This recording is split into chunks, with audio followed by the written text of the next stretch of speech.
Chumba sebule self kinapangishwa, kipo huku Kaparangao. Hapa ni sebuleni.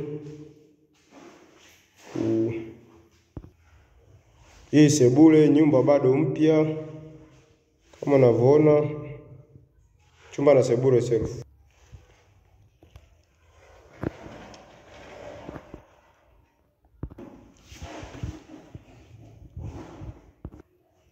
Nenda chumbani.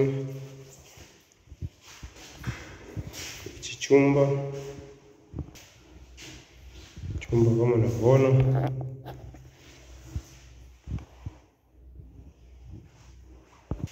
Hapa ni choo, lakini choo hapo itaweka sinki.